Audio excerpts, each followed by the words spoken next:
بسم الله الرحمن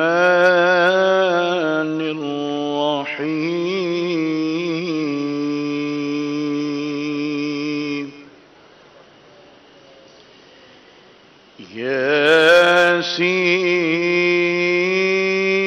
ياسين والقرآن الحكيم إنك لمن المرسلين على صراط مستقيم تنزيل العزيز الرحيم لتنذر قوما ما أنذر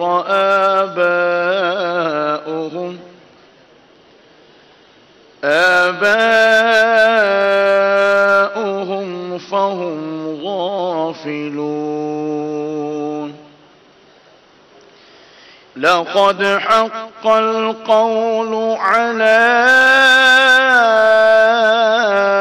أكثرهم فهم لا يؤمنون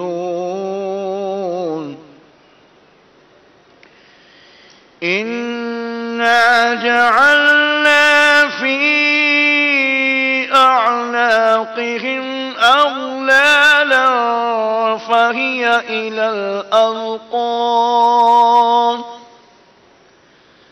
فهي إلى الأذقان فهم مقمحون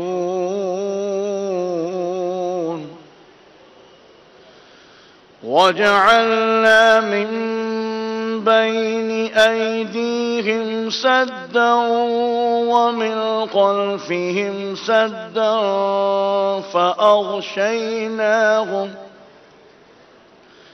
فأغشيناهم فهم لا يبصرون وسواء عليهم أأنذرتهم أم لم تنذرهم لا يؤمنون آمنت بالله صدق الله العظيم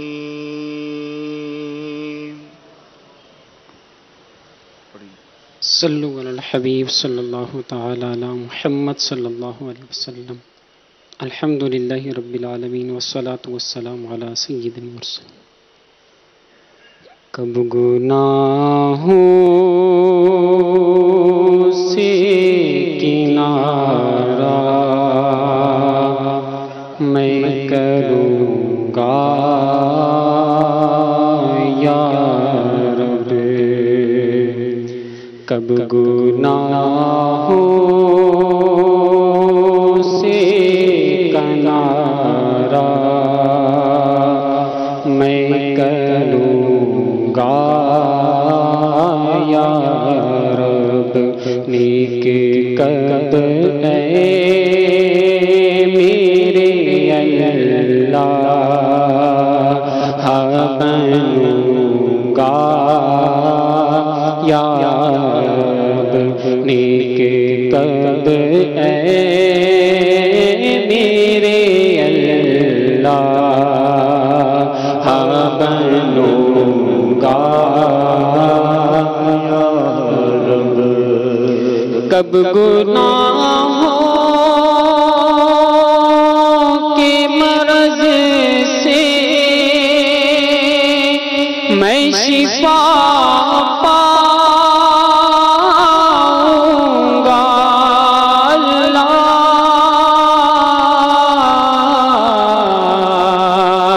کب گناہوں کے مرض سے میں شفا پاؤں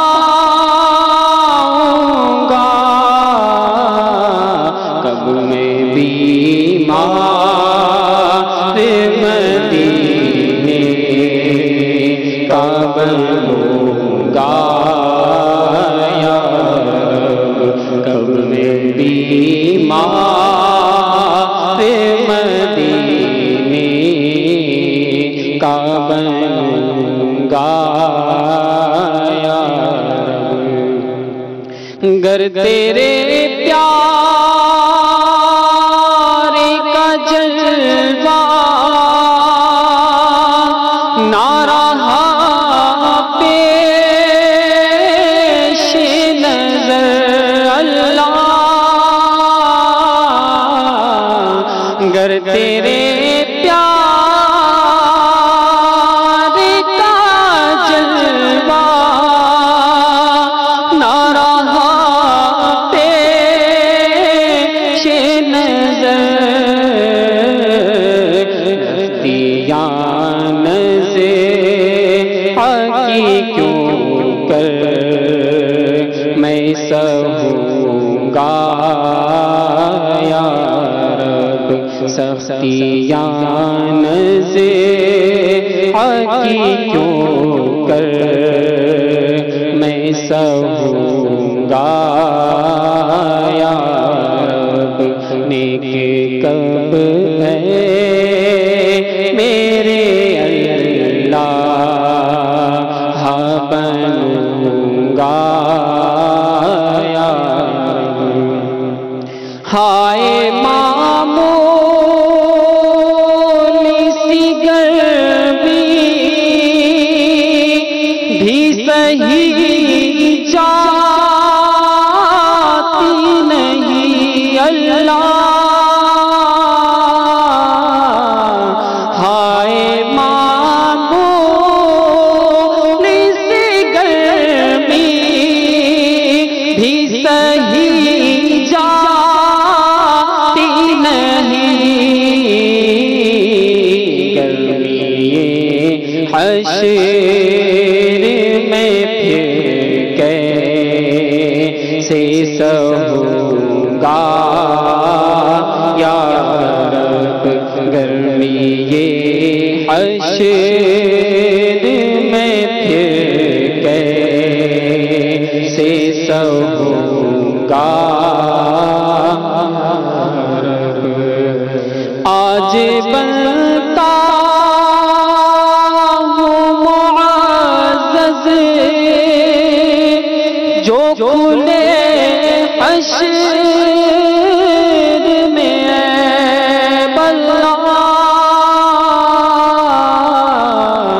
آج بنتا ہوں معزز جو کھلے حشر میں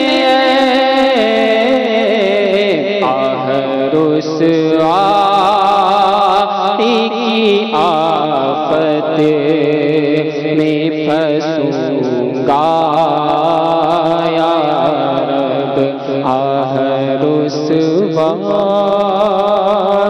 کی آفت میں پھنسوں گا یا رب، نیک کب ہے میرے اللہ بنوں گا یا رب، گر تو ناراض ہوا میری ہلاکت ہوگی اللہ، گر تو ناراض ہوا میری ہلاکت ہوگی، ہائے میں نارے جہنم میں جلوں گا یا رب، اللہم انکا عفو کریم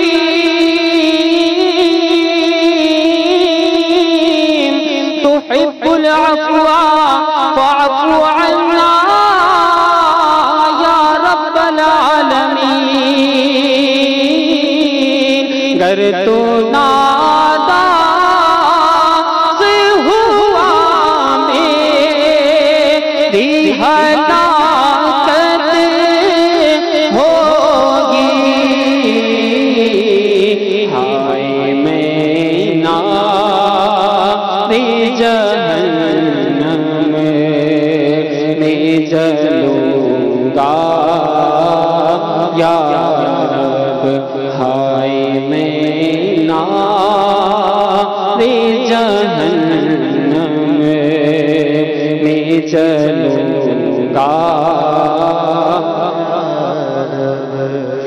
دے دے مدینے کی مدینے میں سعادت دے دے اللہ دے دے مدینے کی مدینے میں سعادت دے دے اس طرح سلط کے جنگل میں مروں گا یا رب کس طرح سلط کے جنگل میں مروں گا یا رب کب گناہوں سے کنارہ میں کروں گا یا رب اذن سے تیرے سر حشر کہے کاش حضور اللہ اذن سے تیرے سر حشر کہے کاش حضور ساتھ عطار کو جنت میں رکھوں گا یا رب ساتھ عطار کو جنت میں رکھوں گا یا رب سگے عطار کو جنت میں رکھوں گا یا رب کب گناہوں سے کنارہ میں کروں گا یا رب نیکی کب ہے میرے اللہ بنوں گا یا رب صلو علی الحبیب صلی اللہ تعالی علی محمد صلی اللہ علیہ وسلم یا رب پھروج پر یہ ہمارا نصیب ہو یا رب پھروج پر یہ ہمارا نصیب ہو یا رب پھروج پر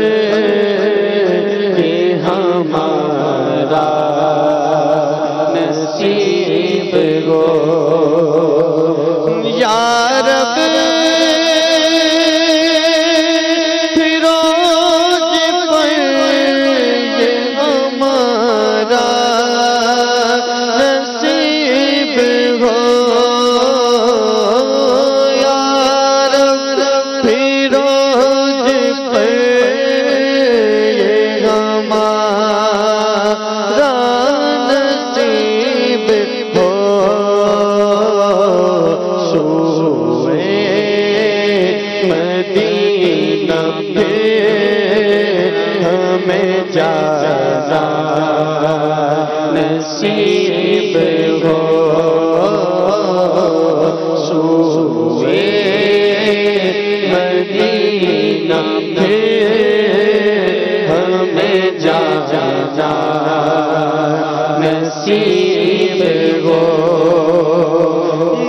مکہ بھی ہو نصیب مدینہ نصیب ہو مکہ بھی ہو نصیب مدینہ نصیب ہو مکہ بھی ہو نصیب مدینہ نصیب ہو دشتے عرب نصیب ہو صحرا نصیب ہو دشتے عرب نصیب ہو صحرا نصیب ہو سوئے مدینہ پھر ہمیں جانا نصیب ہو اللہ دید گنبد خضرا نصیب ہو اللہ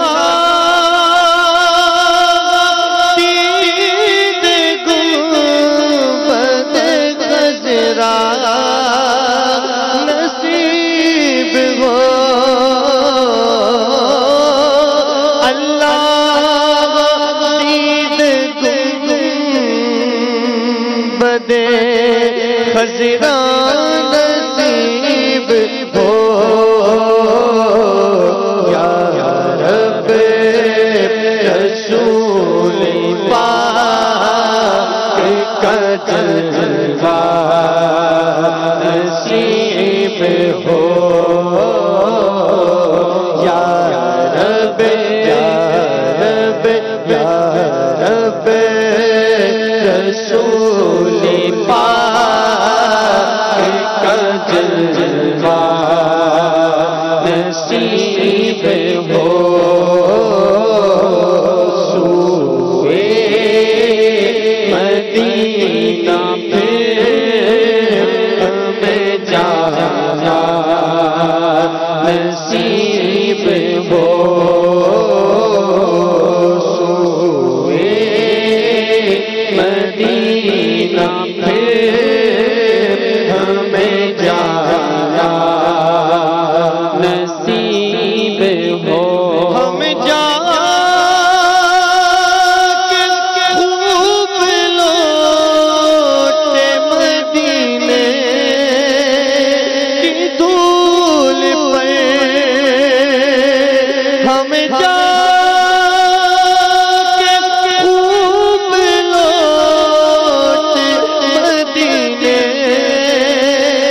کی دھول پر ہم جا کے خوب لوٹے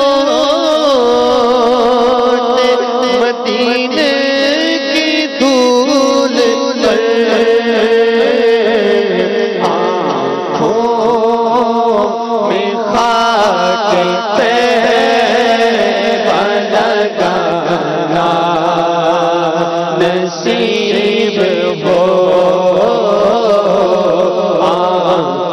آنکھوں میں خاک طیبہ لگانا نصیب ہو سوئے مدینہ پھر ہمیں جانا نصیب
سال یا خدا عطار کی ہو حاضری ہر سال یا خدا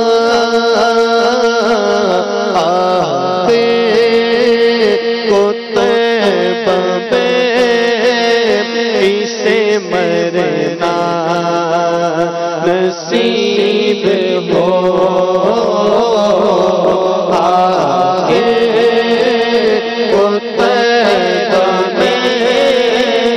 اسے مرنا نصیب ہو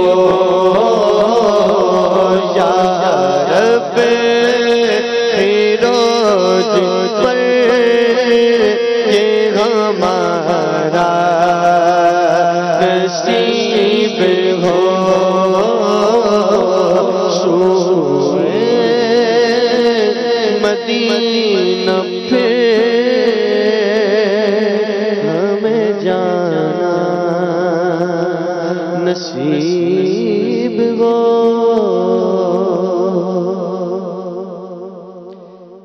الحمدللہ رب العالمین والصلاة والسلام على سید المرسلین اما بعد فاعوذ باللہ من الشیطان الرجیم بسم اللہ الرحمن الرحیم والصلاة والسلام علیک یا رسول اللہ وعلى آلک واصحابک یا حبیب اللہ والصلاة والسلام علیک یا نبی اللہ وعلى آلک واصحابک یا نور اللہ.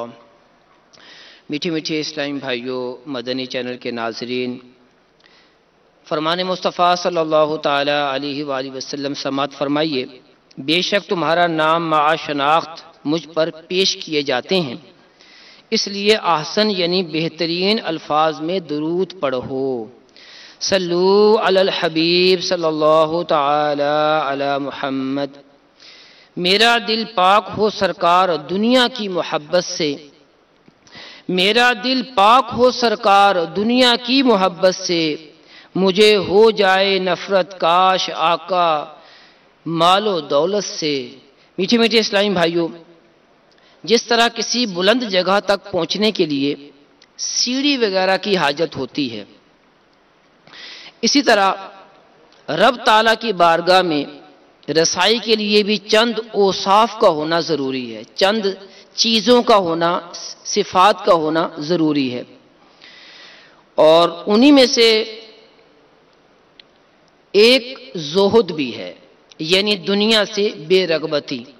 زہد کی تعریف کرتے ہوئے امام غزالی رحمۃ اللہ تعالیٰ علیہ فرماتے ہیں، بندہ ہر اس چیز کو ترک کر دے جو اسے اللہ سے دور کرے.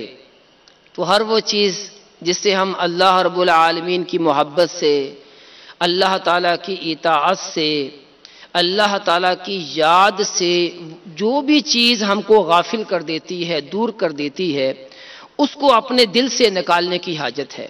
اعلیٰ حضرت امام اہل سنت امام احمد رضا خان رحمۃ اللہ تعالیٰ علیہ بہت بڑے ولی اللہ تھے، بہت بڑے عالم دین تھے، بہت بڑے فقیہ تھے، مفتی تھے، ساتھ ہی ساتھ آپ بہت بڑے زاہد تھے.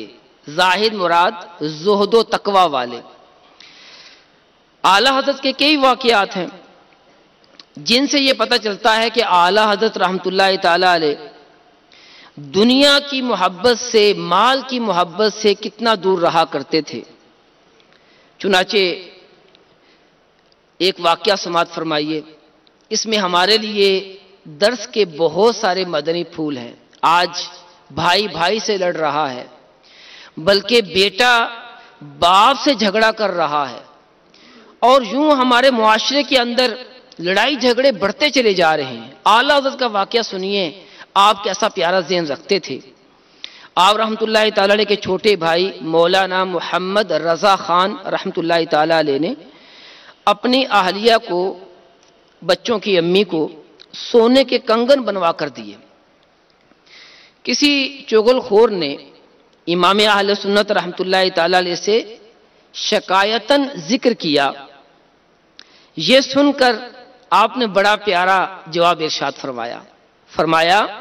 اگر ننھے میاں، یہ لقب تھا مولانا محمد رضا خان رحمۃ اللہ تعالی علیہ کا، اگر ننھے میاں نے یہ کڑے اپنے مال سے بنوائے ہیں تو مجھے خوشی ہے کہ اللہ کریم نے ان کو یعنی میرے چھوٹے بھائی کو اتنا مال عطا فرمایا ہے۔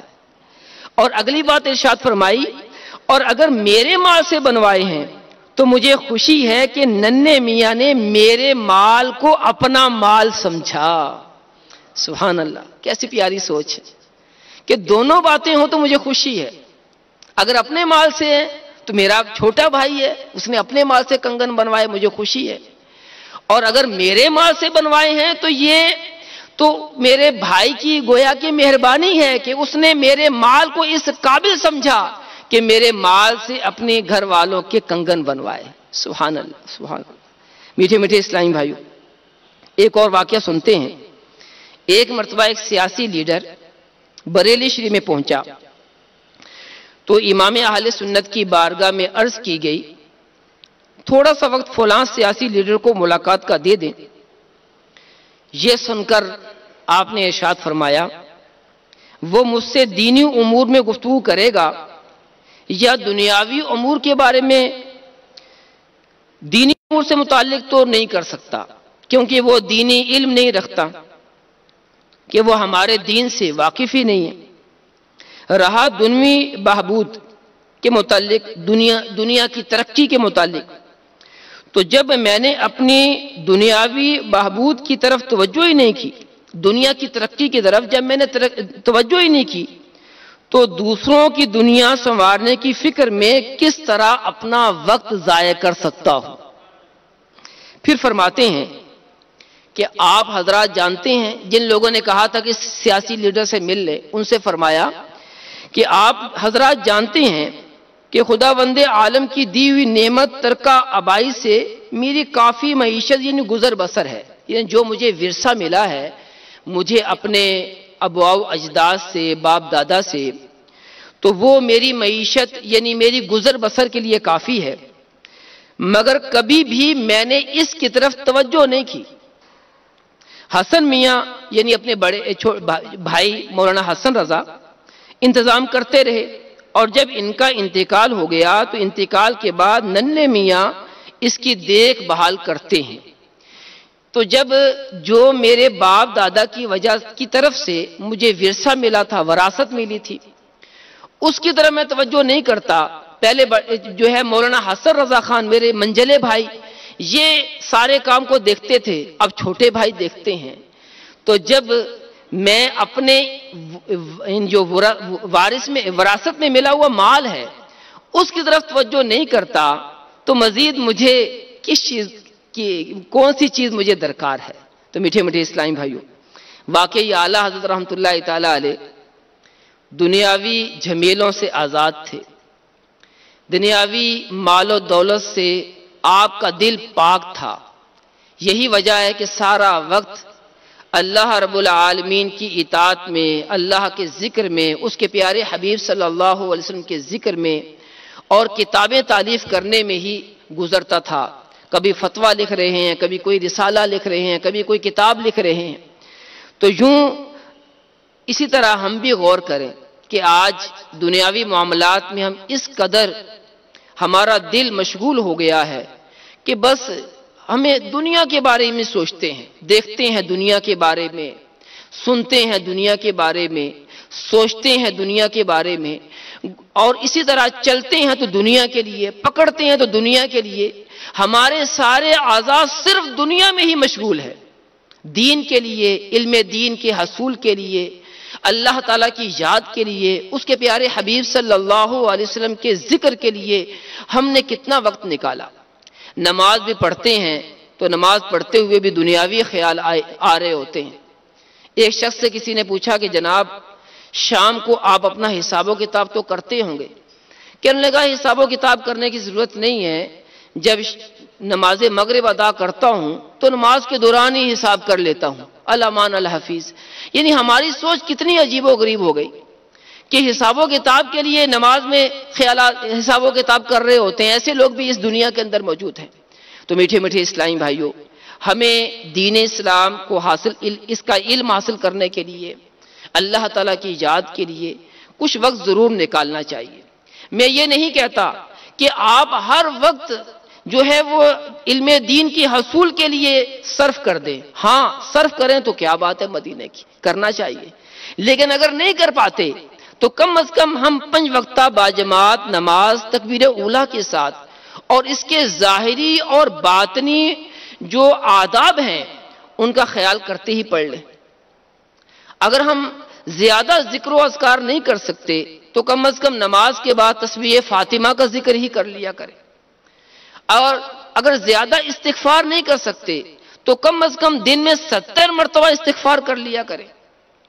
زیادہ درود پاک نہیں پڑھ سکتے تو کم از کم ہم 100 مرتبہ ہی درود پاک پڑھ لیا کریں۔ اے کاش اتنا وقت نکالنے میں کامیاب ہو جائے۔ یہ اس وقت ہوگا کہ جب ہم اپنے دل کو دنیاوی خیالات سے آزاد کریں گے۔ اللہ تعالیٰ عز و جل ہمیں بھی زہد و تقوی عطا فرمائے۔ آئیے ایک اور اعلیٰ حضرت رحمۃ اللہ تعالیٰ علیہ کا واقعہ سنتے ہیں۔ شاہ لطیف الرحمان رحمۃ اللہ تعالیٰ علیہ نے 60 روپے اور کچھ چیزیں بطور نظر پیش کی، آپ کی خدمت میں 60 روپے اور چند چیزیں پیش کی۔ اعلیٰ حضرت رحمۃ اللہ تعالیٰ علیہ نے دست مبارک رکھ کر فرمایا کہ میں نے قبول کیا، یعنی ان چیزوں کو ہاتھ لگایا اور فرمایا کہ میں نے قبول کیا۔ انہوں نے کہا حضور یہ 60 روپے ہیں، اس زمانے میں 60 روپے کوئی معمولی رقم نہیں ہوتی تھی۔ تو لطیف الرحمان صاحب کہنے لگے حضور آپ نے صرف ہاتھ لگایا ہے، تو حضور اس میں 60 روپے ہیں۔ اعلیٰ حضرت رحمۃ اللہ تعالیٰ علیہ نے ارشاد فرمایا 60 روپے تو کیا 60,000 بھی ہوں تو فقیر اپنے مولا تعالیٰ کے جود و کرم سے بے نیاز ہے۔ سبحان اللہ۔ فرمایا کہ آپ 60 روپے کی بات کر رہے ہیں، اگر 60,000 بھی ہوتے تو میں اس سے بے نیاز ہوں۔ سبحان اللہ سبحان اللہ۔ میٹھے میٹھے اسلام بھائیو، اسی طرح ایک شخص کو معلوم ہوا کہ کچھ لوگ اعلیٰ حضرت کو زکوٰۃ اور صدقہ و خیرات بیچتے ہیں، تو اعلیٰ حضرت رحمۃ اللہ تعالیٰ سے استفسار کیا، پوچھا کہ آپ کو لوگ زکوٰۃ بھی بھیجتے ہیں، صدقہ و خیرات بھی بھیجتے ہیں، اس کی کیا وجہ ہے؟ اعلیٰ حضرت رحمۃ اللہ تعالیٰ علیہ نے بڑی پیاری بات ارشاد فرمائی، فرمایا یہ فقیر بفضل ہی تعالی غنی ہے، اموال خیرات نہیں لے سکتا، یعنی اللہ تعالیٰ عز و جل نے مجھے غنی بنایا ہے، زکوٰۃ مجھے نہیں لگتی۔ ہاں یہ دوسری بات ہے کہ احباب یعنی محبت کرنے والے اچھے مصارف میں صرف کرنے کے لیے زکوٰۃ و خیرات کے اموال بھی بھیجتے ہیں، وہ اس لیے بھیج دیتے ہیں کہ میں اچھے کاموں میں اور اچھے مصارف میں اس کو خرچ کروں، کہ اپنی رائے سے مصارف خیر میں صرف کروں، اور وہ بفضل ہی تعالیٰ صرف کر دیے جاتے ہیں، زکوٰۃ اس کی جگہ اور دیگر صدقات ان کی جگہ۔ یوں یہ فقیر بھی ان احباب کا شریک ثواب ہو جاتا ہے کہ صدقہ اگر 100 ہاتھوں پر نکلے گا تو سب کو ثواب ملے گا۔ بڑی پیاری بات ارشاد فرمائی کہ اگر میں صدقہ و خیرات کرنا چاہتا ہوں تو جس کے ہاتھ بھیجوں گا وہ کسی اور کے ہاتھ دے دے گا، تو جتنے ہاتھوں میں پہنچے گا تو سب کو اس کے صدقے کا ثواب ملے گا۔ تو میٹھے میٹھے اسلامی بھائیوں، اعلیٰ حضرت رحمۃ اللہ تعالیٰ علیہ مال و دولت سے کتنا دور رہا کرتے تھے، اور کیا انداز تھا آپ کا سمجھانے کا بھی کہ لوگوں کو کس طرح مال و دولت کی محبت سے دور کرنے کی کوشش بھی کیا کرتے تھے۔ ایک صاحب نے اعلیٰ حضرت رحمۃ اللہ تعالی کی خدمت میں بادایونی پیڑوں یعنی مٹھائی کی ہانڈیاں پیش کی۔ اس زمانے میں ہانڈی کے اندر مٹھائی رکھی جاتی ہوگی۔ فرمایا کیسے تکلیف ہوئی، یعنی کیسے آپ کا آنا ہوا، کس لیے آپ آئیں؟ انہوں نے کہا کہ میں سلام کے لیے حاضر ہوا ہوں۔ آپ نے 2 مرتبہ مزید پوچھا کہ آپ کس کام کے لیے آئے ہیں؟ انہوں نے پھر یہ کہا کہ میں بس سلام کرنے کے لیے حاضر ہوا ہوں۔ اعلیٰ حضرت نے یہ سن کر وہ مٹھائی اپنے گھر میں بھیج دی۔ اس کے بعد تھوڑی دیر کے بعد انہوں نے کہا کہ حضور مجھے ایک تعویذ دے دیں۔ اعلیٰ حضرت رحمۃ اللہ تعالیٰ علیہ نے ارشاد فرمایا میں نے 3 مرتبہ آپ سے پوچھا لیکن آپ نے یہ نہیں بتایا کہ آپ تعویذ لینا چاہتے ہیں۔ اچھا تشریف رکھیے، اور تعویذ منگا کر ان صاحب کو عطا فرمایا، اور ساتھ ہی مٹھائی والی ہانڈی بھی لی اور وہ بھی ان کی خدمت میں پیش کرتی، اور پھر ارشاد فرمایا کہ میں اسے قبول نہیں کروں گا کیونکہ یہاں پر تعویذ فی سبیل اللہ دیا جاتا ہے، یہاں پر تعویذ کے عوض پیسے نہیں لیے جاتے۔ سبحان اللہ۔ تو میٹھے میٹھے اسلامی بھائیوں، یہ تھے ہمارے اعلیٰ حضرت کہ دنیا کے مال و منال کی طرف آپ نے توجہ نہ دی، اور آج ہم رضا رضا کر رہے ہیں، اعلیٰ حضرت کا ذکر خیر کر رہے ہیں۔ نہ صرف ہم کر رہے ہیں بلکہ دنیا بھر میں اعلیٰ حضرت کے نام کے چرچے ہیں۔ تو اللہ تعالیٰ عز و جل ہمیں بھی اعلیٰ حضرت کے صدقے دنیا کی محبت سے ہمارے دلوں کو اللہ رب العالمین خالی کرے، اور اللہ تعالیٰ اپنی محبت اور اپنے پیارے محبوب صلی اللہ علیہ وسلم کا عشق عطا فرمائے۔ دعوت اسلامی کے مدنی ماحول سے وابستہ رہیں گے تو انشاءاللہ عز و جل خوف خدا، محبت الہی، عشق مصطفیٰ صلی اللہ تعالیٰ علیہ وآلہ وسلم، عشق صحابہ، عشق اہل بیت اور نیک لوگوں کی محبت نصیب ہوگی۔ آپ دعوت اسلامی کے ہفتہ وار سنت و بھرے اجتماع میں باقاعدگی کے ساتھ شرکت فرمایا کریں، عاشقان رسول کے ساتھ مدنی قافلوں کے مسافر بھی بنیں، اور مدنی انعامات کے مطابق اپنی زندگی گزاریے۔ انشاءاللہ عز و جل دنیا میں بھی عزت پائیں گے اور رب کی رحمت سے آخرت میں بھی کامیابی نصیب ہوگی۔ اللہ تعالیٰ عز و جل ہم سب کو دعوت اسلامی کے مدنی ماحول میں استقامت عطا فرمائے۔ الحمدللہ رب العالمین، والصلاة والسلام على سید المرسلین، اللہم صلی علی سیدنا و مولانا محمد وعلی آل سیدنا و مولانا محمد وبارک وسلم علیہ۔ اللہم ربنا آتنا فی الدنیا حسنۃ وفی الآخرۃ حسنۃ وقنا عذاب النار۔ یا اللہ عز و جل مالک مولا، اعلیٰ حضرت کا ذکر خیر کیا ہے، اسے اپنی عالی بارگاہ میں قبول فرما۔ اے اللہ عز و جل ان کے زہد و تقوی کا واسطہ ہمیں بھی متقی بنا دے۔ اے پروردگار ہمیں بھی زہد کی دولت عطا فرما دے۔ اے اللہ عز و جل ہمیں اپنا ذکر کرنے والی زبان دے دے۔ اے اللہ عز و جل شکر کرنے والا دل دے دے۔ اے مولا حیا والی آنکھیں عطا فرما دے۔ اے اللہ عز و جل ہماری سوچیں بھی اچھی کر دے، ہمارے اعمال بھی اچھے کر دے۔ اے اللہ عز و جل ہم جن کے پاس بیٹھتے ہیں، جن کی صحبت پاتے ہیں، مولا انہیں بھی نیک کر دے۔ اے اللہ عز و جل ہمارے گھر والوں کو نیک کر دے، نیک بنا دے، متقی بنا دے، ہمارے بچوں کو نیک اور متقی بنا دے۔ اے اللہ عز و جل ہم سب کو 5 وقتہ باجماعت نماز پڑھنے والا بنا دے۔ اے اللہ عز و جل صلو علی الحبیب صلی اللہ تعالی علی محمد۔ عاشقان